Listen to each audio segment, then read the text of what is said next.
Welcome to my channel. I am Rajesh. ಇವತ್ತಿನ ವಿಡಿಯೋದಲ್ಲಿ ನಾನು ಡಿಸ್ಕಸ್ ಮಾಡ್ತಿರೋ ಟಾಪಿಕ್ ಏನು ಅಂತಂದ್ರೆ 100 ಇಂಗ್ಲಿಷ್ ವರ್ಡ್ಸ್ಗಳನ್ನ ಇಲ್ಲಿ ನಾನು ಕವರ್ ಮಾಡ್ತಾ ಇದ್ದೀನಿ. ನಮ್ದು ಡೈಲಿ ಯೂಸೇಜ್ಗೆ ಬೇಕಾಗಿರುವಂತ 100 ವರ್ಡ್ಸ್ಗಳನ್ನ ಕವರ್ ಮಾಡ್ತಾ ಇದ್ದೀನಿ.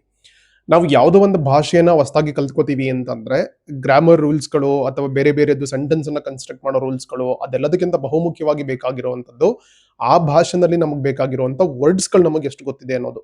That may be English or something else. ಯಾವುದೇ ಭಾಷೆ ಆಗಿರಲಿ ನಾವು ಹೊಸದಾಗಿ ಕಲ್ತ್ಕೊಳ್ಳೋ ಅಂತದ್ದು ನಮಗೆ ವರ್ಡ್ಸ್ಗಳದ್ದು ಫೆಮಿಲಿಯಾರಿಟಿ ಇದೆ ಅಥವಾ ನಮಗೆ ಪರಿಚಯ ಇದೆ ಅಂತಂದ್ರೆ ಗ್ರಾಮರ್ ರೂಲ್ಸ್ಗಳು ಆ ಕಡೆ ಈ ಕಡೆ ಆದ್ರೂ ಪರವಾಗಿಲ್ಲ, ಸಮ್ ಹೌ ನಾವು ಮ್ಯಾನೇಜಬಲ್ ಲೆವೆಲ್ಗಾದ್ರೂ ಲ್ಯಾಂಗ್ವೇಜ್ ಅನ್ನ ಯೂಸ್ ಮಾಡ್ಕೊಳ್ಳೋದು ಪಾಸಿಬಲ್ ಆಗುತ್ತೆ. ಬಟ್ ವರ್ಡ್ಸ್ಗಳೇ ಗೊತ್ತಿಲ್ಲ, ನಮಗೆ ವೊಕ್ಯಾಬ್ಯುಲರಿ ಇಲ್ಲ ಅಂತಂದ್ರೆ ಏನೇ ಗ್ರಾಮರ್ ರೂಲ್ಸ್ಗಳು ಬೇರೆ ಬೇರೆ ರೂಲ್ಸ್ಗಳು ಗೊತ್ತಿದ್ರು ಕೂಡ ಅದನ್ನ ಅಥೆಂಟಿಕ್ ಆಗಿ ಅಥವಾ ಪ್ರಾಪರ್ ಆಗಿ ಭಾಷೆಯನ್ನ ಯೂಸ್ ಮಾಡುವಂಥದ್ದು ಕಷ್ಟ ಆಗುತ್ತೆ. ಸೊ ಅದನ್ನ ಮೈಂಡ್ ಅಲ್ಲಿ ಇಟ್ಕೊಂಡು ನಾನು ನಮಗೆ ಡೈಲಿ ಯೂಸೇಜ್ಗೆ ಬೇಕಾಗಿರುವಂತ 100 ವರ್ಡ್ಸ್ಗಳನ್ನ ಇದ್ರಲ್ಲಿ ಕವರ್ ಮಾಡ್ತಾ ಇದ್ದೀನಿ. ನೀವು ವಿಡಿಯೋನ ಕೊನೆ ತನಕ ನೋಡಿದ್ರಿ ಅಂತಂದ್ರೆ ಒಂದೇ ವರ್ಡ್ ಮಲ್ಟಿಪಲ್ ಮೀನಿಂಗ್ ಅನ್ನ ಹೆಂಗ್ ಕೊಡುತ್ತೆ, ಯಾವ್ಯಾವ ಸಿಚುಯೇಷನ್ಸ್ಗಳಲ್ಲಿ ಯಾವೆಲ್ಲ ಮೀನಿಂಗ್ ಅನ್ನ ಕನ್ವೆ ಮಾಡುತ್ತೆ, ಅದನ್ನ ಹೆಂಗ್ ಯೂಸ್ ಮಾಡ್ಕೋಬೇಕಾಗತ್ತೆ, ಇದು ನಿಮ್ಗೆ ಪರಿಚಯ ಆಗುತ್ತೆ. ಅದ್ರ ಜೊತೆಗೆ ಅದನ್ನ ಬೇರೆ ಬೇರೆ ತರದ್ರಲ್ಲಿ ಯೂಸ್ ಮಾಡೋದು ಕೂಡ ನಿಮ್ಗೆ ಗೊತ್ತಾಗುತ್ತೆ. ವಿಡಿಯೋವನ್ನ ಕೊನೆ ತನಕ ನೋಡಿ. ನಿಮ್ಗೆ ಇಷ್ಟ ಆಯ್ತು ಅಂತಂದ್ರೆ ಚಾನಲ್ಗೆ ಸಬ್ಸ್ಕ್ರೈಬ್ ಮಾಡಿ, ವಿಡಿಯೋನ ಲೈಕ್ ಮಾಡಿ, ಮತ್ತೆ ಮ್ಯಾಕ್ಸಿಮಮ್ ನಂಬರ್ಗೆ ಇದನ್ನ ಶೇರ್ ಮಾಡಿ. ಸೊ ಬನ್ನಿ ಸ್ಟಾರ್ಟ್ ಮಾಡಾಗಾದ್ರೆ. ಫಸ್ಟ್ 10 ವರ್ಡ್ಸ್ಗಳನ್ನ ಇಲ್ಲಿ ಡಿಸ್ಪ್ಲೇ ಮಾಡ್ತಾ ಇದ್ದೀನಿ.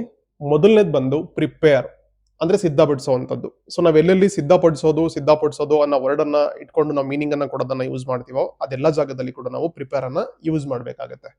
ಸೊ ಒಂದು ಸೆಂಟೆನ್ಸ್ ಅನ್ನ ಹಾಕಿದ್ದೀನಿ, I need to prepare breakfast before leaving for work. ಅಂದ್ರೆ ನಾನು ಕೆಲ್ಸಕ್ಕೆ ಹೋಗೋದಕ್ಕಿಂತ ಮುಂಚೆ ಬ್ರೇಕ್ಫಾಸ್ಟ್ ಅನ್ನ ಸಿದ್ಧಪಡಿಸಬೇಕು, ತಿಂಡಿಯನ್ನ ಸಿದ್ಧಪಡಿಸಬೇಕು ಅಂತ ಹೇಳಿ. ಸೊ ಇಲ್ಲಿ ಪ್ರಿಪೇರ್ ವರ್ಡ್ ಅನ್ನು ನೆನ್ಪಿಟ್ಕೊಳ್ಳಿ. ನಾನು ಬ್ರೇಕ್ಫಾಸ್ಟ್ ಅನ್ನ ಮಾತ್ರ ಇಲ್ಲಿ ಹಾಕಿದ್ದೀನಿ.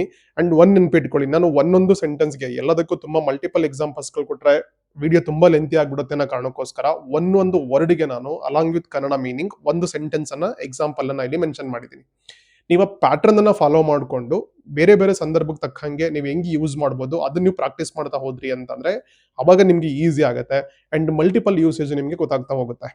ಅದನ್ನ ನೀವು ಪ್ರಾಕ್ಟೀಸ್ ಮಾಡ್ಕೋಬೇಕಾಗತ್ತೆ ಮತ್ತೆ ಆ ತರ ನೀವು ವರ್ಕ್ ಮಾಡ್ಬೇಕಾಗತ್ತೆ. ಸೆಕೆಂಡ್ ಒನ್ ಬಂದ್ರೆ ಚೂಸ್, ಅಂದ್ರೆ ಆಯ್ಕೆ ಮಾಡು ಅಥವಾ ಆರಿಸು. Please choose which dress you want to wear today. ನೀನ್ ಯಾವತ್ತು ಡ್ರೆಸ್ ಅನ್ನ ಹಾಕೊಳ್ಬೇಕು ಅಂತ ಅನ್ಕೊಂಡಿದ್ಯೋ ಅದನ್ನ ನೀನು ಚೂಸ್ ಮಾಡ್ಕೋ, ಅಂದ್ರೆ ಅದನ್ನ ಆಯ್ಕೆ ಮಾಡ್ಕೋ ಅನ್ನೋ ಮೀನಿಂಗ್ ಅನ್ನ ಈ ಸೆಂಟೆನ್ಸ್ ಕೊಡುತ್ತೆ. ಥರ್ಡ್ ಒನ್ ಬಂದ್ರೆ ಡಿಸೈಡ್, ನಿರ್ಧರಿಸು ಅಥವಾ ನಿರ್ಧಾರ ಮಾಡು. I can not decide what to buy for his birthday. ಈಗ ಯಾರಿಗೋ ಬರ್ಡೇಗೆನ ತಗೋಬೇಕಾಗತ್ತೆ, ಸೊ ಏನ್ ತಗೋಬೇಕು ಅಂತ ನನಗೆ ಡಿಸೈಡ್ ಮಾಡಕ್ ಆಗ್ತಾ ಇಲ್ಲ ಅನ್ನೋ ಮೀನಿಂಗ್ ಅನ್ನ ಇದು ಕೊಡುತ್ತೆ. ರಿಮೈಂಡ್ ಅಂದ್ರೆ ನೆನಪು ಮಾಡು ಅಂತ ಹೇಳಿ. ಸಾಮಾನ್ಯ ಇದನ್ನ ಫ್ರೀಕ್ವೆಂಟ್ ಆಗಿ ಯೂಸ್ ಮಾಡ್ತಿರ್ತೀರಿ ಅಂತ ಅನ್ಕೋತೀನಿ. ನೆನಪು ಮಾಡೋದು, please remind me to lock the back door. Okay, back door ಅನ್ನ ಲಾಕ್ ಮಾಡೋದಕ್ಕೆ ನಂಗೆ ರಿಮೈಂಡ್ ಮಾಡು ಅಂತ ಹೇಳಿ. ಈಗ ಏನೋ ಒಂದು ಹೇಳಿರ್ತೀರ ನೀವು, remind me in the next class ಅಥವಾ ನೆಕ್ಸ್ಟ್ ವಿಡಿಯೋ ಅಂತ ಹೇಳಿದ್ರೆ ನೆಕ್ಸ್ಟ್ ವಿಡಿಯೋದಲ್ಲಿ ರಿಮೈಂಡ್ ಮಾಡಿ ಅನ್ನೋ ಸೆನ್ಸ್ ನಲ್ಲಿ ನೆನಪು ಮಾಡಿ ಅಂತ ಹೇಳುವಾಗ ರಿಮೈಂಡ್ ಅನ್ನ ಯೂಸ್ ಮಾಡಬೇಕು. ದೆನ್ ಫರ್ಗೆಟ್, ಮರ್ತ್ ಬಿಡು. Don't forget your umbrella, it might rain today. ಇವತ್ತು ಮಳೆ ಬರಬಹುದು, ಸೊ ಹಾಗಾಗಿ ಡೋಂಟ್ ಫರ್ಗೆಟ್ ಯುವರ್ ಅಂಬ್ರೆಲಾ, ಛತ್ರಿಯನ್ನ ಮರ್ತು ಹೋಗ್ಬೇಡ ಅಥವಾ ಮರಿಬೇಡ. ದೆನ್ ರಿಮೆಂಬರ್, ನೆನ್ಪಿಸ್ಕೋ. Do you remember where you parked the car. ಕಾರನ್ನ ಎಲ್ಲಿ ಪಾರ್ಕ್ ಮಾಡಿದ್ಯಾ, ನೆನ್ಪಿಸ್ಕೋತಿದ್ಯಾ ಅಥವಾ ನೆನಪಾಗ್ತಿದ್ಯಾ. ರಿಮೈಂಡ್ ಅಂದ್ರೆ ನಾವು ನೆನಪು ಮಾಡೋದು, ರಿಮೆಂಬರ್ ಅಂದ್ರೆ ನೆನಪಿಸ್ಕೊಳ್ಳೋದು ನಾವೇನೇನೆ. ಸೊ ಇದು ಡಿಫ್ರೆನ್ಸ್ ಗೊತ್ತಿರಲಿ ನಿಮ್ಗೆ, ರಿಮೈಂಡ್ ಮತ್ತೆ ರಿಮೆಂಬರ್ ಅದು. ಸಜೆಸ್ಟ್ ಅಂದ್ರೆ ಸಜೆಷನ್ ಕೊಡುವಂಥದ್ದು, ಸಲಹೆ ನೀಡೋದು. Can you suggest a good movie to watch tonight. ಇವತ್ತು ರಾತ್ರಿಗೆ ನೋಡೋದಕ್ಕೆ ಒಂದು ಒಳ್ಳೆ ಮೂವಿಯನ್ನ ನೀವು ಸಜೆಸ್ಟ್ ಮಾಡ್ತೀರಾ ಅನ್ನೋ ಮೀನಿಂಗ್ ಅನ್ನ ಕೊಡುತ್ತಾ ಇದು. ಇಂಪ್ರೂವ್ ಅಂದ್ರೆ ಸುಧಾರಿಸ್ಕೊಳ್ಳೋದು. Reading books will help improve your vocabulary. So ಬುಕ್ಗಳನ್ನ ಓದ್ತಾ ನಿಮ್ದು ವೊಕ್ಯಾಬ್ಯುಲರಿಯನ್ನು ನೀವು ಇಂಪ್ರೂವ್ ಮಾಡ್ಕೊಳ್ಬಹುದು. ದೆನ್ ಮ್ಯಾನೇಜ್ ಅಂದ್ರೆ ನಿರ್ವಹಿಸೋದು. She knows how to manage her time efficiently. ಅವಳ ಟೈಮ್ ಅನ್ನ ಹೆಂಗೆ ಮ್ಯಾನೇಜ್ ಮಾಡಬೇಕು ಅನ್ನೋದು ಗೊತ್ತಿದೆ. ಸ್ಪೆಂಡ್ ಅಂದ್ರೆ ಎರಡು ಅರ್ಥ ಕೊಡುತ್ತೆ. ಸೊ ಈ ತರದನ್ನ ನೀವು ಗಮನ ಇಟ್ಟು ನೋಡ್ಕೋಬೇಕಾಗಿರುವಂತದ್ದು. ಒಂದು ಖರ್ಚು ಮಾಡೋದು, ಇನ್ನೊಂದು ಕಳಿಯೋದು. Okay, I like to spend my weekends reading or gardening ಅಂತ ಇದೆ. ಅಂದ್ರೆ ವೀಕೆಂಡ್ಸ್ ಅನ್ನ ನಾನು ಈ ಗಾರ್ಡನಿಂಗ್ ಅಂತಂದ್ರೆ ಮಾಮೂಲಿ ಗಿಡಗಳು ಕ್ಲೀನ್ ಮಾಡೋದು, ಅದಕ್ಕೆ ನೀರು ಹಾಕೋದು, ಅದನ್ನ ಮೇಂಟೈನ್ ಮಾಡುವಂಥದ್ದು, ಅದನ್ನ ಮಾಡೋದು, ಜೊತೆಗೆ ಓದುವಂಥದ್ದು. ಸೊ ಇದನ್ನ ಮಾಡ್ತಾ ನಾನು ವೀಕೆಂಡ್ ಅನ್ನ ಕಳಿಯೋಕೆ ಇಷ್ಟಪಡ್ತೀನಿ ಅಂತ ಹೇಳಿ. ಕಳಿಯೋದು ಅಂತಂದ್ರೆ ಇಲ್ಲಿ ಖರ್ಚು ಮಾಡೋದು ಅಂತಲ್ಲ. I spend weekends so in these ways ಅಂತ ಹೇಳಿದ್ರೆ ಈ ತರ ನಾನು ವೀಕೆಂಡ್ಸ್ ಗಳನ್ನ ಕಳಿತೀನಿ ಅಂತ ಹೇಳಿ. ಇನ್ನೊಂದು ಬಂದು I spend more money on shopping, ಅಂದ್ರೆ ಶಾಪಿಂಗ್ ಮಾಡೋದ್ರ ಮೇಲೆ ದುಡ್ಡನ್ನ ಜಾಸ್ತಿ ಖರ್ಚು ಮಾಡ್ತೀನಿ ಅಂತ ಹೇಳಿ. ಸೊ ಖರ್ಚು ಮಾಡೋದಕ್ಕೂ ಬರುತ್ತೆ, ಜೊತೆಗೆ ಈ ತರ ಕಳಿಯೋದು ಅನ್ನೋದಕ್ಕೂ ಬರುತ್ತೆ. ಆ ಸಿಚುಯೇಷನ್ ನೋಡ್ಕೊಂಡು ನಾವು ಯೂಸ್ ಮಾಡ್ಬೇಕಾಗತ್ತೆ. ಏನ್ ಮಾತಾಡ್ತಾ ಇದೀವಿ ಅದ್ರಲ್ಲಿ ನಾವು ಯಾವ ತರ ಮೀನಿಂಗ್ ಅನ್ನ ಜನರೇಟ್ ಮಾಡ್ಕೋಬೇಕಾಗತ್ತೆ ಅಂತ ಹೇಳಿ. ನೆಕ್ಸ್ಟ್ ಒನ್ ಬಂದ್ರೆ ಶೇರ್, ಅಂದ್ರೆ ಹಂಚ್ಕೊಳ್ಳೋದು. Thank you for sharing your lunch with me. So ಯಾರೋ ನನಗೆ ಊಟನ ನನ್ನ ಜೊತೆಗೆ ಹಂಚ್ಕೊಂಡಿದ್ದಾರೆ ಅಂತಂದ್ರೆ ಅವಾಗ ಹೇಳುವಾಗ thank you for sharing your lunch with me. Then collect ಅಂದ್ರೆ ಸಂಗ್ರಹಿಸೋದು. He loves to collect old coins from different countries. ಬೇರೆ ಬೇರೆ ದೇಶದ ಕಾಯಿನ್ಸ್ಗಳನ್ನ ಕಲೆಕ್ಟ್ ಮಾಡ್ಕೊಳ್ಳೋದಕ್ಕೆ ಒಂದು ಇಷ್ಟಪಡ್ತಾನೆ ಅನ್ನೋ ಸೆನ್ಸ್ ಅನ್ನ ಈ ಮೀನಿಂಗ್ ಅನ್ನ ಕೊಡುತ್ತೆ ಈ ಸೆಂಟೆನ್ಸ್. ದೆನ್ ಫಾಲೋ ಅಂದ್ರೆ ಅನುಸರಿಸೋದು. Just follow the map to reach the restaurant. ಈಗ ನಾವು ರೆಸ್ಟೋರೆಂಟ್ ಹೋಗ್ಬೇಕು, ಯಾವುದೋ ಒಂದು ರೆಸ್ಟೋರೆಂಟ್ಗೆ ಮ್ಯಾಪ್ ಹಾಕೊಂಡು ಹೋಗ್ತಾ ಇರ್ತೀವಿ. ಜಸ್ಟ್ ಫಾಲೋ ದ ಮ್ಯಾಪ್ ಅಂದ್ರೆ ಫಾಲೋವನ್ನು ಅನುಸರಿಸು.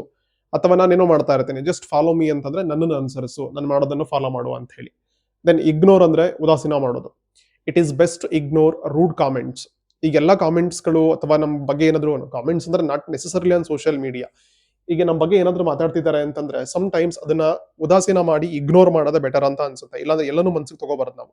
ಸೊ ಯಾವ್ದನ್ನ ನಾವು ಉದಾಸೀನ ಮಾಡ್ಬಿಡು, ತಲೆ ಕೆಡ್ಸ್ಕೊಬೇಡ, ಬಿಟ್ಟಾಕ್ಬಿಡು ಅಂತ ಹೇಳ್ತೀವಲ್ಲ, ಅದನ್ನ ಹೇಳ್ಬೇಕಾದ್ರೆ ನಾವು ಇಗ್ನೋರ್ ಅನ್ನ ಯೂಸ್ ಮಾಡ್ಬೇಕಾಗತ್ತೆ. ಕಡೆಗಣಿಸೋದು ಅನ್ನೋ ಮೀನಿಂಗ್ ಅನ್ನು ಕೂಡ ಇದು ಕೊಡುತ್ತೆ.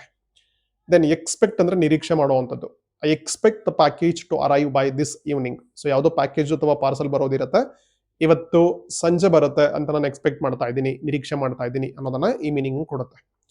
ಕ್ಯಾನ್ಸಲ್ ಅಂದ್ರೆ ರದ್ದು ಮಾಡೋದು.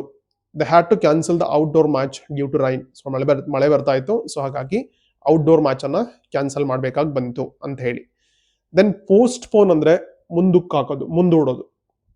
Let's postpone the meeting to next Monday ಅಂದ್ರೆ ಮುಂದಕ್ಕೆ ಯಾವತ್ತಾದ್ರೂ ಒಂದ್ ದಿವಸಕ್ಕೆ ಏನಾದ್ರೂ ಮುಂದೂಡೋದನ್ನು ನಾವು ಪೋಸ್ಟ್ ಪೋನ್ ಅಂತ ಕರಿತೀವಿ. ಕಂಟಿನ್ಯೂ ಅಂದ್ರೆ ಮುಂದುವರಿಸೋದು. Please continue typing your report. Then complete ಅಂದ್ರೆ ಪೂರ್ಣಗೊಳಿಸೋದು. You must complete this project by Friday. ಇದು ಪೋಸ್ಟ್ ಪೋನ್ ಇನ್ನೊಂದು ನೆನ್ಪಿಟ್ಕೊಳ್ಳಿ. ಪೋಸ್ಟ್ ಪೋನ್ ಅಂದ್ರೆ ಮುಂದಕ್ಕೆ ಹಾಕೋದು, ಪ್ರೀ ಪೋನ್ ಅಂದ್ರೆ ಹಿಂದಕ್ಕೆ ಹಾಕೋದು, ಅಂದ್ರೆ ಅಡ್ವಾನ್ಸ್ ಮಾಡ್ಕೊಳ್ಳೋದು. ಈಗ ನಾನು ಇವತ್ತೊಂದು 7 o'clock ವಿಡಿಯೋನ ಅಪ್ಲೋಡ್ ಮಾಡ್ತೀನಿ ಅಂತ ಹೇಳ್ತೀನಿ, ಅದು ಪ್ರೀಪೋನ್ ಮಾಡ್ಕೋತೀನಿ ಅಂತಂದ್ರೆ ಒಂದು 5 o'clock, 4 o'clock, 3 o'clock ಏನದು ಫಿಕ್ಸ್ಡ್ ಟೈಮ್ ಇರುತ್ತಲ್ವಾ, ಅದಕ್ಕಿಂತ ಮುಂಚೆ ಏನಾದ್ರೂ ಒಂದನ್ನು ಮಾಡ್ಕೊಳ್ಳೋದನ್ನ ಪ್ರೀಪೋನ್ ಅಂತೀವಿ. ಅಥವಾ ಮುಂದಕ್ಕೆ ಹಾಕೋದನ್ನ ಮುಂದೂಡೋದನ್ನ ಪೋಸ್ಟ್ ಪೋನ್ ಅಂತೀವಿ. ದೆನ್ ಕಂಪ್ಲೀಟ್ ಆಯ್ತು. ಫಿನಿಶ್ ಅಂದ್ರೆ ಮುಗಿಸೋದು. So call me as soon as you finish your work. So ನೀನು ಮುಗಿಸಿದ ತಕ್ಷಣಕ್ಕೆ ನನಗೆ ಕಾಲ್ ಮಾಡು ಅಂತ ಈ ಮೀನಿಂಗು ಕೊಡುತ್ತೆ. ನೆಕ್ಸ್ಟ್ ಬಂದ್ರೆ ಡಿಸ್ಕಸ್ ಅಂದ್ರೆ ಚರ್ಚೆ ಮಾಡೋದು ಅಥವಾ ಚರ್ಚಿಸು. We need to discuss our weekend travel plans. So weekend travel plans ಅನ್ನ ಚರ್ಚೆ ಮಾಡೋದಿದೆ. ದೆನ್ ನೆಕ್ಸ್ಟ್ ಬಂದ್ರೆ ಎಕ್ಸ್ಪ್ಲೈನ್ ಅಂದ್ರೆ ವಿವರಿಸೋದು ಅಥವಾ ವಿವರಣೆನ ಕೊಡುವಂಥದ್ದು. Can you explain this math problem to me again. So ಈ ಮ್ಯಾಥ್ ಪ್ರಾಬ್ಲಮ್ ಅನ್ನ ಮತ್ತೆ ವಿವರಿಸ್ತೀಯಾ ಅಂತ ಕೇಳೋದು. ಅಪಾಲಜೈಸ್ ಅಂದ್ರೆ ಕ್ಷಮೆ ಕೇಳುವಂಥದ್ದು. You should apologise for arriving so late. Late ಆಗಿ ಬಂದಿರೋದಕ್ಕೆ ನೀನು ಸಾರಿ ಕೇಳೋ ಅನ್ನೋ ಸೆನ್ಸ್ ನಲ್ಲಿ, ಇನ್ ದ ಸೆನ್ಸ್ ಸಾರಿ ಕೇಳುವಂಥದ್ದು ಅಪಾಲಜೈಸ್ ಅಂತಂದ್ರೆ. ಫರ್ಗಿವ್ ಅಂದ್ರೆ ಕ್ಷಮಿಸೋದು. ಯಾರೋ ಅಪಾಲಜಿಯನ್ನ ಕೇಳಿದ್ರೆ, ಈಗ ನನ್ಗೆ ಯಾರೋ ಏನೋ ಹರ್ಟ್ ಮಾಡಿರ್ತಾರೆ ಅಂತ ಅನ್ಕೊಳ್ಳಿ, ಅಥವಾ ನಾನೇ ಯಾರಿಗೋ ಹರ್ಟ್ ಮಾಡಿದ್ದೀನಿ ಅಂತ ಅನ್ಕೊಳ್ಳಿ. ನಾನು ಯಾರಿಗೆ ಹರ್ಟ್ ಮಾಡಿದ್ನೋ ಅಥವಾ ನನ್ನಿಂದ ಯಾರಿಗೆ ಪ್ರಾಬ್ಲಮ್ ಆಗಿದೆಯೋ ಅವ್ರ ಹತ್ರ ಹೋಗ್ಬಿಟ್ಟು ನಾನು ಅಪಾಲಜಿ ಕೇಳ್ತೀನಿ. ಅವ್ರು ನನಗೆ ಫರ್ಗಿವ್ ಮಾಡ್ತಾರೆ, ಅಂದ್ರೆ ಕ್ಷಮಿಸ್ತಾರೆ, ಆಯ್ತು ಹೋಗ್ಲಿ ಬಿಡು ಅಂತ ಹೇಳಿ. ಸೊ ಅದು ಫರ್ಗಿವ್. ನೆಕ್ಸ್ಟ್ ಅಪ್ರಿಶಿಯೇಟ್ ಅಂದ್ರೆ ಪ್ರಶಂಸನೆ ಮಾಡುವಂಥದ್ದು. I really appreciate all the help you give me. Then compliment ಅಂದ್ರೆ ಹೊಗಳುವಂಥದ್ದು. ಸೊ ಯಾರಾದ್ರೂ ಏನಾದ್ರು ಒಳ್ಳೆ ಕೆಲಸಕ್ಕೆ ಅವ್ರನ್ನ ಹೊಗಳಿಸ್ತೀವಲ್ಲ ನಾವು, ಅದನ್ನ ಕಾಂಪ್ಲಿಮೆಂಟ್ ಕೊಡೋದು ಅಂತಂತಾರೆ. ದೆನ್ ಅಗ್ರಿ ಅಂದ್ರೆ ಒಪ್ಕೊಳ್ಳೋದು ಅಥವಾ ಸಹಮತಿಯನ್ನ ಸೂಚಿಸುವಂಥದ್ದು ಅಥವಾ ಸಮ್ಮತಿಸೋದು. ಕನ್ನಡದಲ್ಲಿ ಸುಮಾರು ವರ್ಡ್ಸ್ಗಳಿದಾವೆ. I completely agree with your new idea. Then disagree ಅಂದ್ರೆ ಇದಕ್ಕೆ ಆಪೋಸಿಟ್. ಅಗ್ರಿ ಮಾಡಲ್ಲ, ನಾನು ಡಿಸ್ಅಗ್ರಿ ಮಾಡ್ತೀನಿ ಅಂತಂದ್ರೆ ಇದಕ್ಕೆ ನಾನು ಒಪ್ಕೊಳ್ಳಲ್ಲ ಅಥವಾ ನಂದು ಸಮ್ಮತಿ ಇಲ್ಲ, ಇದಕ್ಕೆ ಅಸಮ್ಮತಿ ಇದೆ ಅನ್ನೋದನ್ನ ಡಿಸ್ಅಗ್ರಿ ಅಂತ ಹೇಳ್ತೀವಿ.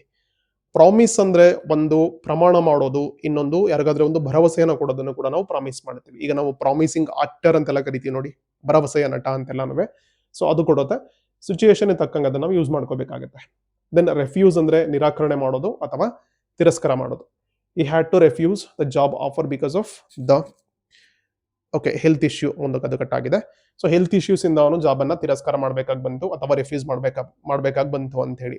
ನಾನು ಮತ್ತೆ ಹೇಳ್ತಾ ಇದ್ದೀನಿ, ಒಂದು ಸೆಂಟೆನ್ಸ್ ಮಾತ್ರ ಇದೆ, ಈ ಪ್ಯಾಟರ್ನ್ ಅನ್ನು ಫಾಲೋ ಮಾಡ್ಕೊಳ್ಳಿ ಅಥವಾ ನೀವು ಹೆಂಗಾದ್ರೂ ಪರವಾಗಿಲ್ಲ. ನಿಮಗೆ ತುಂಬಾ, ನಾನು ಇನ್ನೊಂದು ಮೆಥಡ್ ಅನ್ನ ಓಪನ್ ಆಗಿ ಹೇಳ್ತಾ ಇದ್ದೀನಿ. ಲ್ಯಾಂಗ್ವೇಜ್ ಇನ್ನು ನೀವು 0 ಇಂದ ಸ್ಟಾರ್ಟ್ ಮಾಡ್ತಿದ್ದೀರಾ ಅಥವಾ ಒಂದು ಸಿಂಪಲ್ ಸೆಂಟೆನ್ಸ್ ಅನ್ನ ಕನ್ಸ್ಟ್ರಕ್ಟ್ ಮಾಡೋದು ಕಷ್ಟ ಆಗ್ತಿದೆ ಅನ್ನೋ ಲೆವೆಲ್ ಅಲ್ಲಿ ನೀವು ಇದ್ದೀರಾ ಅಂತಂದ್ರೆ, ಗ್ರಾಮರ್ ರೂಲ್ಸ್ ಆ ಕಡೆ ಈ ಕಡೆ ತಪ್ಪಾದ್ರೂ ಪರವಾಗಿಲ್ಲ, ತುಂಬಾ ವರಿ ಮಾಡ್ಕೋಬೇಡಿ. ಈ ತರದ ವರ್ಡ್ಸ್ ಗಳನ್ನ ಯೂಸ್ ಮಾಡೋದನ್ನ ಪ್ರಾಕ್ಟೀಸ್ ಮಾಡ್ಕೊಳ್ಳಿ. ಆ ಕಡೆ ಈ ಕಡೆ ಟೆನ್ಸ್ ವೇರಿಯೇಷನ್ ಆದ್ರೂ ಪರವಾಗಿಲ್ಲ, ಗ್ರಾಮರ್ ರೂಲ್ಸ್ ಮಿಸ್ ಆದ್ರೂ ಪರವಾಗಿಲ್ಲ, ಅದು ವರ್ಡ್ಸ್ ಗಳು ನೀವು ಯೂಸ್ ಮಾಡ್ಲಿ. ಅಟ್ಲೀಸ್ಟ್ ಯೂಸ್ ಮಾಡ್ತಾ ತಾನಾಗೆ ಬರುತ್ತೆ. ಅದನ್ನ ಯೂಸ್ ಮಾಡೋಕೆ ಭಯ ಪಟ್ಕೊಂಡು ನೀವು ಹಿಂಜರಿತಾ ಇದ್ದೀರಿ ಅಂತಂದ್ರೆ ಕಷ್ಟ ಆಗ್ಬಿಡುತ್ತೆ ಆಮೇಲೆ ಅದನ್ನ ಪಿಕಪ್ ಮಾಡ್ಕೊಳ್ಳುವಂಥದ್ದು. ಸೊ ಅದನ್ನ ನೀವು ಪ್ರಾಕ್ಟೀಸ್ ಮಾಡ್ಕೋಬೇಕು. ದೆನ್ ಅಕ್ಸೆಪ್ಟ್ ಅಂದ್ರೆ ಸ್ವೀಕರಿಸೋದು ಅಥವಾ ಒಪ್ಕೊಳ್ಳೋದು. She was very happy to accept the award. Next encourage ಅಂದ್ರೆ ಪ್ರೋತ್ಸಾಹ ಮಾಡೋದು ಯಾರಿಗಾದ್ರೂ. ಸಪೋರ್ಟ್ ಅಂದ್ರೆ ಬೆಂಬಲ ಕೊಡೋದು. ಇದು ನೋಡಿ, ಇದು ಪ್ರೋತ್ಸಾಹ, ಎನ್ಕರೇಜ್ಮೆಂಟ್, ಸಪೋರ್ಟ್ ಅಂದ್ರೆ ಬೆಂಬಲ ಸೂಚಿಸೋದು. My family will always support my career choices. Next interrupt ಅಂದ್ರೆ ಅಡ್ಡಿಪಡಿಸೋದು. Please do not interrupt while others are speaking. ಈಗ ನಾನಿಲ್ಲಿ ಈ ಕ್ಲಾಸ್ ಮಾಡ್ತಾ ಇದ್ದೀನಿ ಅಂದ್ಕೊಳ್ಳಿ ಇವಾಗ. ಸೊ ವಿಡಿಯೋ ರೆಕಾರ್ಡಿಂಗ್ ಆಗ್ತಾ ಇದೆ. ಸೊ ಯಾರೋ ಬಂದು ಡಿಸ್ಟರ್ಬ್ ಮಾಡ್ತಾ ಇದ್ದಾರೆ ಅಂತಂದ್ರೆ ಅದು ಇಂಟ್ರಪ್ಟ್ ಮಾಡೋದು. ಓಕೆನಾ? So please don't interrupt me while I am making video. ಇದನ್ನ ಮಾಡುವಾಗ ಇಂಟ್ರಪ್ಟ್ ಮಾಡಬಾರ್ದು ಅಂತ ಯಾರಿಗಾದ್ರೂ ಹೇಳ್ತಾ ಇದ್ದೀನಿ ನಾನು ಅಂತಂದ್ರೆ ಅದು ಈ ಮೀನಿಂಗ್ ಅನ್ನ ಕೊಡುತ್ತೆ. ಅಂದ್ರೆ ಅಡ್ಡಿಪಡಿಸಬಾರ್ದು, ಮಧ್ಯದಲ್ಲಿ ಅದೇನೋ ಡಿಸ್ಟರ್ಬ್ ಮಾಡಬಾರ್ದು ಅನ್ನೋ ಸೆನ್ಸ್ ನಲ್ಲಿ. ಇಂಟ್ರಡ್ಯೂಸ್ ಅಂದ್ರೆ ಪರಿಚಯಿಸೋದು ಅಥವಾ ನಮ್ಮನ್ನು ಪರಿಚಯ ಮಾಡ್ಕೊಳ್ಳೋದು, ಎಲ್ಲ ಮೀನಿಂಗ್ ಅನ್ನು ಕೊಡುತ್ತೆ. ರಿಕ್ವೆಸ್ಟ್ ಅಂದ್ರೆ ವಿನಂತಿ ಮಾಡ್ಕೊಳ್ಳೋದು. ಕಂಪ್ಲೈನ್ ಅಂದ್ರೆ ದೂರ್ ಕೊಡೋದು. ಬಾರ್ಗೇನ್ ಅಂದ್ರೆ ಚೌಕಾಸಿ ಮಾಡೋದು. ಓಕೆ, ನೀವು ಎಲ್ಲೇನಾದ್ರೂ ಶಾಪಿಂಗ್ ಅಂತ ಹೋಗಿದ್ದಾಗ ಒಂದು ಸಣ್ಣದು 20 ರೂಪಾಯಿ ಕೊತ್ತಂಬರಿ ಸೊಪ್ಪಿಂದ ಸ್ಟಾರ್ಟ್ ಮಾಡ್ಕೊಂಡು ಸಾವಿರಾರು ರೂಪಾಯಿ ಬಟ್ಟೆ ತಗೊಳ್ಳೋವರೆಗೂ ಅಥವಾ ಬೇರೆ ಐಟಮ್ಸ್ ತಗೊಳ್ಳೋವರೆಗೂ ಪ್ರತಿಯೊಬ್ಬರು ಏನಾದ್ರು ತಗೊಳ್ಳುವಾಗ ಬಾರ್ಗೇನ್ ಮಾಡೇ ಮಾಡ್ತೀವಿ. ಎಕ್ಸೆಪ್ಟ್ ಎಲ್ಲಿ ಫಿಕ್ಸ್ಡ್ ಪ್ರೈಸ್ ಇರೋ ಅಂಗಡಿಗಳಿರ್ತಾವೋ ಅದಕ್ಕೆ ಬಿಟ್ಟು ನಾವು ಬೇರೆ ಯಾವುದೇ ಅಂಗಡಿಗಳಿಗೆ ಹೋದ್ರೂ ಕೂಡ ಬಾರ್ಗೇನ್ ಮಾಡೇ ಮಾಡ್ತೀವಿ. ಸೊ ಆ ಚೌಕಾಸಿ ಮಾಡೋದನ್ನ ಬಾರ್ಗೇನ್ ಅಂತೀವಿ. ಗಾಸಿಪ್ ಅಂದ್ರೆ ಇಲ್ಲಿ ಚಾಡಿ ಹರಟೆ ಹೊಡೆಯೋದಕ್ಕೆ ಮಲ್ಟಿಪಲ್ ಮೀನಿಂಗ್ ಇದಾವೆ. ಒಂಥರ ಗಾಳಿ ಸುದ್ದಿ ಅನ್ನೋದು ಎಕ್ಸಾಕ್ಟ್ ವರ್ಡ್.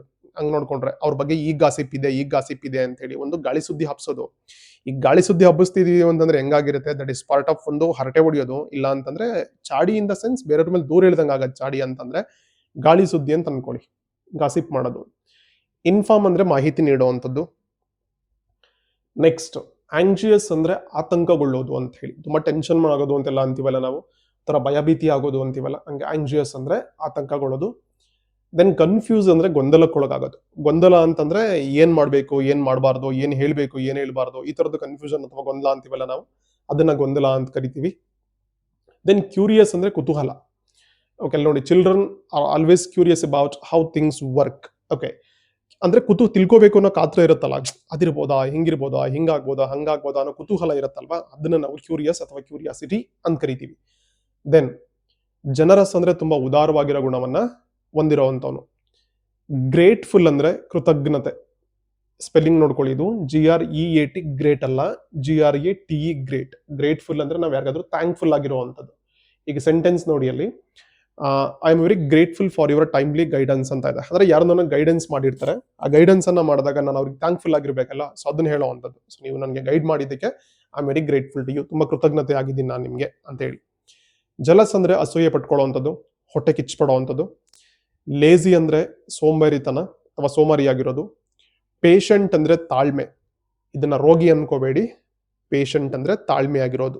ಅದನ್ನ ಪೇಷನ್ಸ್ ಅಂದ್ರೆ ತಾಳ್ಮೆ, ಪೇಷಂಟ್ ಅಂದ್ರೆ ತಾಳ್ಮೆಯುಳ್ಳವನು, ತಾಳ್ಮೆಯಾಗಿರುವವನು ಅಂತ ಹೇಳಿ. ದೆನ್ ಪ್ರೌಡ್ ಅಂದ್ರೆ ಹೆಮ್ಮೆ. ಎಮ್ಮೆ, ಬಫೆಲ ಎಮ್ಮೆ ಅಲ್ಲ, ಆಮೇಲೆ ಹೆಮ್ಮೆ. ಪ್ರೌಡ್ ಅಂದ್ರೆ ಸ್ಟಬರ್ನ್ ಅಂದ್ರೆ ಹಠಮಾರಿ, ಹೇಳಿದ ಮಾತೆ ಕೇಳೋದಿಲ್ಲ. ಹಠ ಅಂದ್ರೆ ಹಠ ಅಂತೀವಲ್ಲ ನಾವು, ಸೊ ಆ ಕ್ವಾಲಿಟಿ ಬಗ್ಗೆ ಮಾತಾಡ್ಬೇಕಾದ್ರೆ ಸ್ಟಬರ್ನ್ ಅಂತ ಹೇಳ್ಬೇಕು. ದೆನ್ ಹಾನೆಸ್ಟ್ ಅಂದ್ರೆ ಪ್ರಾಮಾಣಿಕವಾಗಿರೋದು. ಪೊಲೈಟ್ ಅಂದ್ರೆ ತುಂಬಾ ವಿನಯವಾಗಿ ಹಂಬಲ್ ಆಗಿ ಇರೋದು. ಕಾನ್ಫಿಡೆಂಟ್ ಅಂದ್ರೆ ಆತ್ಮವಿಶ್ವಾಸದಿಂದ ಇರುವಂತದ್ದು. ದೆನ್ ಡೌಟ್ ಅಂದ್ರೆ ಅನುಮಾನ ಅಥವಾ ಸಂಶಯ ಇರುವಂತದ್ದು. ಇಮ್ಯಾಜಿನ್ ಅಂದ್ರೆ ಕಲ್ಪನೆ ಮಾಡ್ಕೊಳ್ಳೋದು ಅಥವಾ ಊಹೆ ಮಾಡ್ಕೊಳ್ಳೋದು. ರಿಯಲೈಸ್ ಅಂದ್ರೆ ಮನಗಾಣೋದು, ಅರ್ಥಕೋ ಅಂತಂದ್ರೆ ನಾವು ಈಗೇನೋ ಗೊತ್ತಿರಲ್ಲ ನಮ್ಗೆ, ಇವಾಗ ರಿಯಲೈಸ್ ಮಾಡ್ಕೋಬೇಕು, ರಿಯಲೈಸ್ ಆಯ್ತು ಅಂತ ಹೇಳಿದಾಗ ನಮ್ಗೆ ಒಂದೊಂದು ಹೊಸ ಡೈಮೆನ್ಷನ್ ಗೊತ್ತಾಗುತ್ತೆ, ಅದ್ರದ್ದು ಎಲ್ಲಾ ಮುಖಗಳು ನಮ್ಗೆ ಗೊತ್ತಾಗುತ್ತೆ. ಓ ಇದು ಹಿಂಗ ಅಂತ ನಮ್ಗೆ ಇನ್ನೊಂದು ಯೋಚನೆ ಮಾಡುವಂಥದ್ದು ಸಿಗುತ್ತೆ. ಸೊ ಆ ಥರದನ್ನ ಹೇಳುವಾಗ ರಿಯಲೈಸೇಷನ್ ಅಂತ ಕರಿತೀವಿ. ದೆನ್ ರಿಲೀವ್ಡ್ ಅಂದ್ರೆ ನೆಮ್ಮದಿಯಾದ, ಸೊ ನೀ ಆಗ್ಬಿಟ್ಟಿದೆ ಅದು. Okay, I felt relieved after hearing that every one was safe ಅಂದ್ರೆ ಒಂಥರ ನಿರಾಳ ಆಗೋದು, ನೆಮ್ಮದಿ ಆಯ್ತು ಅಂತ ಹೇಳ್ತೀವಲ್ಲ ಅದು. ಸ್ಯಾಟಿಸ್ಫೈಡ್ ಅಂದ್ರೆ ತೃಪ್ತಿ ಆಗುವಂಥದ್ದು. ಸ್ಟ್ರಿಕ್ಟ್ ಅಂದ್ರೆ ಕಟ್ಟುನಿಟ್ಟಾಗಿರೋದು. ದೆನ್ ಅಪ್ಸೆಟ್ ಅಂದ್ರೆ ಬೇಸರಗೊಂಡಿರೋದು, ಬೇಜಾರಾಗಿರೋದು, ಅಥವಾ ನಾಟ್ ಓಕೆ ಅಂತೆಲ್ಲ ಅಂತೀವಲ್ಲ, ಆ ಸ್ಥಿತಿಯನ್ನ ನಾವು ಅಪ್ಸೆಟ್ ಅಂತ ಅಂತೀವಿ. ದೆನ್ ಅರ್ಜೆಂಟ್ ಅಂದ್ರೆ ತುರ್ತು. ನೆಕ್ಸ್ಟ್ ಅವೈಲಬಲ್ ಅಂದ್ರೆ ಲಭ್ಯ ಇರುವಂತದ್ದು. ಈಗ ನಾವು ಅವೈಲಬಲ್ ಇದೀವಾ, ಅಥವಾ ಏನಾದ್ರೂ ವಸ್ತು ಅವೈಲಬಲ್ ಇದೆಯಾ, ಅಥವಾ ಬೇರೆ ಯಾರಾದ್ರೂ ವ್ಯಕ್ತಿಗಳು ಅವೈಲಬಲ್ ಇದ್ದೀರಾ, ಎಲ್ಲದಕ್ಕೂ ಅಪ್ಲಿಕೇಬಲ್ ಆಗುತ್ತೆ ಅದು. ಬ್ಯುಸಿ ಅಂದ್ರೆ ತುಂಬಾ ಕಾರ್ಯ ಒತ್ತಡದಿಂದ ಇರುವಂತದ್ದು ಅಥವಾ ಬಿಡುವಿಲ್ಲದೆ ಇರೋದು. ಕಂಫರ್ಟಬಲ್ ಅಂದ್ರೆ ಆರಾಮದಾಯಕವಾಗಿರುವಂತದ್ದು. ಅದು ಮೆಟೀರಿಯಲ್ಸ್ಗೂ ಅಪ್ಲೈ ಆಗುತ್ತೆ, ವ್ಯಕ್ತಿಗಳಿಗೂ ಅಪ್ಲೈ ಆಗುತ್ತೆ. ಈಗ I am very comfortable with you ಅಂತ ನಾವು ಯಾರಿಗಾದ್ರೂ ಹೇಳ್ತಾ ಇದೀವಿ ಅಂತಂದ್ರೆ ಅವ್ರ ಜೊತೆಗಿದ್ದಾಗ ನಮ್ಗೆ ತುಂಬಾ ಆರಾಮ್ ಅನ್ಸುತ್ತೆ, ಏನು ತೊಂದರೆ ಅನ್ಸಲ್ಲ ಅಥವಾ ಇರಿಸು ಮುರುಸಾಗಲ್ಲ ಅಂತ ಹೇಳಿ. ಈ ಸೆಂಟೆನ್ಸ್ ನೋಡ್ದಂಗೆ ಸೋಫಾ ಈಸ್ ಕಂಫರ್ಟಬಲ್ ಅಂತಂದ್ರೆ ಕುತ್ಕೊಳ್ಳೋಕೆ ಆರಾಮದಾಯಕವಾಗಿದೆ ಅಂತ ಹೇಳಿ. ಸೊ ವಸ್ತುಗಳಿಗೂ ಉಪಯೋಗಿಸ್ತೀವಿ, ವ್ಯಕ್ತಿಗಳಿಗೂ ಉಪಯೋಗಿಸ್ತೀವಿ, ನೋಡ್ಕೊಂಡು ಯೂಸ್ ಮಾಡ್ಬೇಕಷ್ಟೇ ಯಾರಿಗೆ ಹೇಳ್ತಾ ಇದೀವಿ ಅಂತ ಹೇಳಿ. ಕ್ರೌಡೆಡ್ ಅಂದ್ರೆ ಕಿಕ್ಕಿರಿದ ಅಥವಾ ಜನನಿಬಿಡ ಅಂತ ಹೇಳಿ. ಈಗ ನಾವೆಲ್ಲ ಜಾತ್ರೆಗೆಲ್ಲ ಹೋಗಿದ್ದೀವಿ ಅಥವಾ ಬಸ್ ಸ್ಟ್ಯಾಂಡ್ ಅಲ್ಲಿ ಇದ್ದೀವಿ ಪೀಕ್ ಅವರ್ಸ್ ಅಲ್ಲಿ ಅಂತಂದ್ರೆ ತುಂಬಾ ಕ್ರೌಡ್ ಇರುತ್ತಲ್ವಾ, ಸೊ ಆ ಕ್ರೌಡ್ ಇರೋದನ್ನ ಹೇಳ್ಬೇಕಾದ್ರೆ ಕ್ರೌಡೆಡ್ ಅಂತ ಹೇಳ್ಬೇಕು. ಡಿಲೇ ಅಂತಂದ್ರೆ ಲೇಟ್ ಆಗುವಂಥದ್ದು ಅಥವಾ ವಿಳಂಬ ಆಗೋದು. ಡರ್ಟಿ ಅಂದ್ರೆ ಕೊಳಕು ಅಥವಾ ಗಲೀಜಾಗಿರೋದು. ಅದು ವ್ಯಕ್ತಿಗಳಿಗೂ ಅಪ್ಲೈ ಆಗುತ್ತೆ, ವಸ್ತುಗಳಿಗೂ ಅಪ್ಲೈ ಆಗುತ್ತೆ. ಎಕ್ಸ್ಪೆನ್ಸಿವ್ ಅಂದ್ರೆ ಕಾಸ್ಟ್ಲಿ ಅಂದ್ರೆ ದುಬಾರಿಯಾಗಿರೋದು. ಫೇಮಸ್ ಅಂದ್ರೆ ತುಂಬಾ ಪ್ರಸಿದ್ಧವಾಗಿರುವಂಥದ್ದು, ಜನಪ್ರಿಯವಾಗಿರುವಂಥದ್ದು.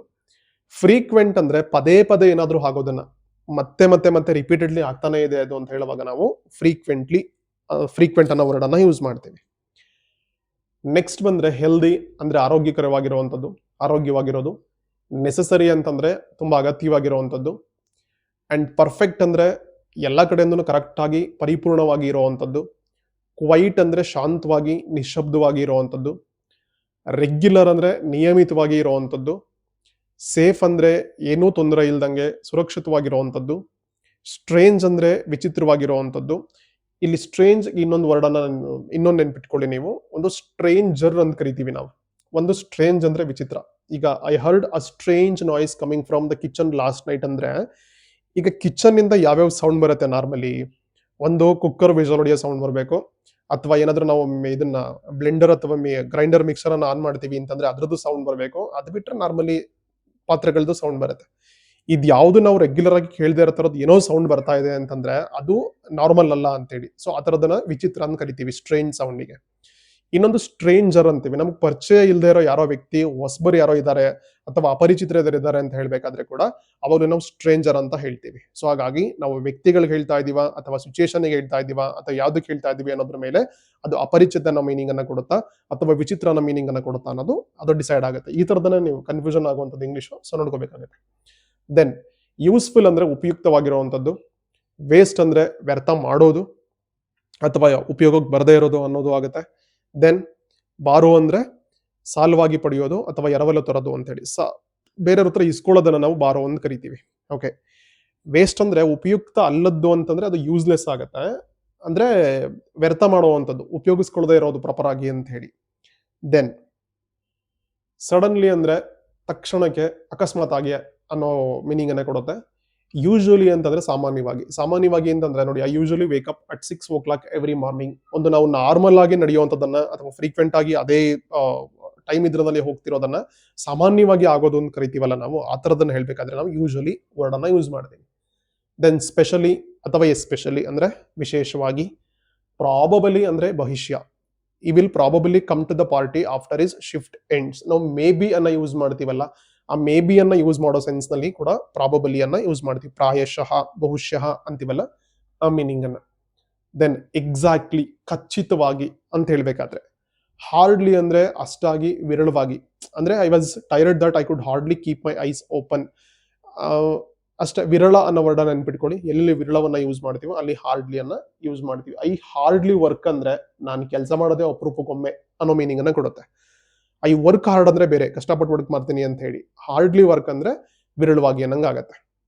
ಇನ್ಸ್ಟೆಡ್ ಅಂದ್ರೆ ಬದಲಾಗಿ ಅಂತ ಹೇಳಿ. ಒಂದ್ರ ಬದಲಾಗಿ ಮತ್ತೊಂದು ಅಂತ ಹೇಳುವಾಗ ಇನ್ಸ್ಟೆಡ್ ಅನ್ನ ಯೂಸ್ ಮಾಡ್ತೀವಿ. ದೆನ್ ಕಾಮನ್ ಅಂದ್ರೆ ಸಾಮಾನ್ಯ ಅಥವಾ ಸಾಮಾನ್ಯವಾಗಿ ಅನ್ನೋ ಸೆನ್ಸ್ ನಲ್ಲಿ ಯೂಸ್ ಮಾಡೋದು. ಡಿಫ್ರೆಂಟ್ ಅಂದ್ರೆ ವಿಭಿನ್ನವಾಗಿರೋದು ಅಥವಾ ಬೇರೆ ಅನ್ನೋ ಅರ್ಥವನ್ನು ಕೊಡುತ್ತೆ. ದೆನ್ ಡಿಫಿಕಲ್ಟ್ ಅಂದ್ರೆ ಕಠಿಣವಾಗಿರುವಂಥದ್ದು ಅಥವಾ ಕಷ್ಟಕರವಾಗಿರುವಂಥದ್ದು. ದೆನ್ ಲಾಸ್ಟ್ 10 ವರ್ಡ್ಸ್ ಗಳಿಗೆ ಬಂದ್ರೆ ಈಸಿ ಅಂದ್ರೆ ಸುಲಭವಾಗಿರೋದು. ದೆನ್ ಸಿಂಪಲ್ ಅಂದ್ರೆ ಸರಳವಾಗಿರುವಂಥದ್ದು.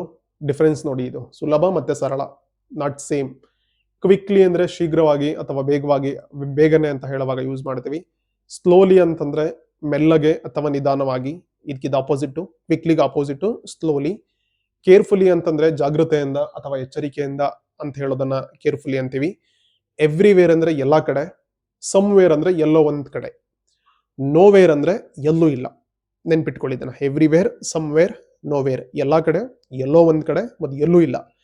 ಸೆಲ್ಡಮ್ ಅಂದ್ರೆ ಎಗೇನ್ ಅಪರೂಪವಾಗಿ. ಹಾರ್ಡ್ಲಿ ವರ್ಡ್ ಬಂತಲ್ಲ ಪ್ರೀವಿಯಸ್ ಸ್ಲೈಡ್ ನಲ್ಲಿ, ಸೊ ಅದೇ ಮೀನಿಂಗ್ ಅನ್ನ ಕೊಡುತ್ತೆ. ಸೆಲ್ಡಮ್, ಅಪರೂಪವಾಗಿ, ವಿರಳವಾಗಿ ಅನ್ನೋದನ್ನ. ದೆನ್ ಫೈನಲ್ ಅಂದ್ರೆ ಅಂತಿಮವಾಗಿ. ಸೊ ಯಾವ್ದಾದ್ರು ನಾವು ದಿಸ್ ಇಸ್ ಫೈನಲ್ ಅಂತ ಹೇಳಿದ್ರೆ ಇದು ಅಂತಿಮ ಅನ್ನೋ ಮೀನಿಂಗ್ ಅನ್ನ ಕೊಡುತ್ತೆ. ಓಕೆ, ನಾನು ಬಿಗಿನಿಂಗ್ ಅಲ್ಲಿ ಹೇಳಿದೆ, ಮತ್ತು ಹೇಳ್ತಾ ಇದ್ದೀನಿ. ನೀವಿನ್ನೂ ಬಿಗಿನರ್ ಆಗಿದ್ದೀರಾ ಅಂತಂದ್ರೆ ನಿಮಗೆ ಗ್ರಾಮರ್ ರೂಲ್ಸ್ ಎಲ್ಲ ಗೊತ್ತಿದೆ, but you are searching for appropriate words in English to use ಅಥವಾ ಸ್ಪೀಕ್ ಅಂತ ಬಂದ್ರೆ you can make use of such kind of words. ಅಥವಾ ನೀವಿನ್ನೂ ಬಿಗಿನಿಂಗ್ ಸ್ಟೇಜಲ್ಲಿ ಇದ್ದೀರಿ ಅಂತಂದರೆ ಪ್ಲೀಸ್ ಸ್ಟಾರ್ಟ್ ಸ್ಪೀಕಿಂಗ್.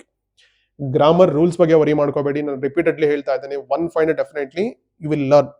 ಪರ್ಫೆಕ್ಟಾಗಿ ಕಲ್ತ್ಕೋತೀರಾ ನೀವು, ಬಟ್ ಯೂಸ್ ಮಾಡಬೇಕು. ಇಂಗ್ಲೀಷ್ ವರ್ಡ್ಸ್ಗಳು ನಿಮಗೆ ನಾಲ್ಗೆ ಮೇಲೆ ಹರಿದಾಡಬೇಕು, ಅದನ್ನು ನೀವು ಫ್ರೀಕ್ವೆಂಟ್ ಆಗಿ ಬಳಸಬೇಕು. ಅವಾಗ ಮಾತ್ರ ನೀವು ಲ್ಯಾಂಗ್ವೇಜ್ ಅನ್ನ ಕಲಿಯೋಕೆ ಸಾಧ್ಯ ಆಗುತ್ತೆ. ಅದು ಇಂಗ್ಲೀಷ್ ಆಗಿರಲಿ, ಬೇರೆ ಯಾವುದೇ ಲ್ಯಾಂಗ್ವೇಜ್ ಆಗಿರಲಿ. ಸೊ ಆ ಇಂಟೆನ್ಷನ್ ಇಟ್ಕೊಂಡು ಈ 5th ಕ್ಲಾಸ್ನಲ್ಲಿ ನಾನು ಸ್ಪೋಕನ್ ಇಂಗ್ಲೀಷ್ ಸೀರೀಸ್ 5th ಕ್ಲಾಸ್ನಲ್ಲಿ ಇದರದನ್ನ ಫೋಕಸ್ ಆಗಿ ಇಟ್ಕೊಂಡು ನಾನು ಮಾಡಿದ್ದೀನಿ. ಓಕೆ, ನಿಮ್ಗೆ ಯಾರಿಗಾದ್ರೂ ಪ್ರಿಫರಬಲಿ ಇಂಥದ್ದೇ ಟಾಪಿಕ್ಗೆ ಸಂಬಂಧಪಟ್ಟಿದ್ದು ಅಥವಾ ಈ ತರ ಸನ್ನಿವೇಶ ಸಂದರ್ಭಗಳಿಗೆ ಸಂಬಂಧಪಟ್ಟಿದ್ದೇ ಜಾಸ್ತಿ ವರ್ಡ್ಸ್ಗಳು ಬೇಕು, ವೊಕ್ಯಾಬ್ಯುಲರಿ ಬೇಕು ಅಂತ ಏನಾದರೂ ಇದೆ ಅಂತಂದ್ರೆ mention that in the comment box. ಅದಕ್ಕೆ ಎಕ್ಸ್ಕ್ಲೂಸಿವ್ ಆಗಿ ನಾನು ಒಂದು ಸೆಷನ್ ಅನ್ನ ಮಾಡೋದಕ್ಕೆ ಟ್ರೈ ಮಾಡ್ತೀನಿ. ಅಂಡ್ ನಿಮಗೆ ಬೇರೆ ಟಾಪಿಕ್ಸ್ಗಳಿದಾವೆ ಅಂತಂದ್ರೂ ಕೂಡ ಈ ಥರದ್ದು ಬೇಕು ಅಂದರೆ ಅದನ್ನು ಕೂಡ ಮೆನ್ಷನ್ ಮಾಡಿ, ಅದ್ರ ಮೇಲೇನು ಕೂಡ ಮಾಡ್ತೀನಿ. ಸೊ ಚಾನಲ್ಗೆ ಸಬ್ಸ್ಕ್ರೈಬ್ ಆಗೋದನ್ನ ಮರಿಬೇಡಿ. ಮ್ಯಾಕ್ಸಿಮಮ್ ನಿಮ್ಮ ಗ್ರೂಪ್ಗಳಿಗೆ ವಿಡಿಯೋವನ್ನು ಶೇರ್ ಮಾಡಿ, ಲೈಕ್ ಮಾಡಿ. Happy learning and thank you.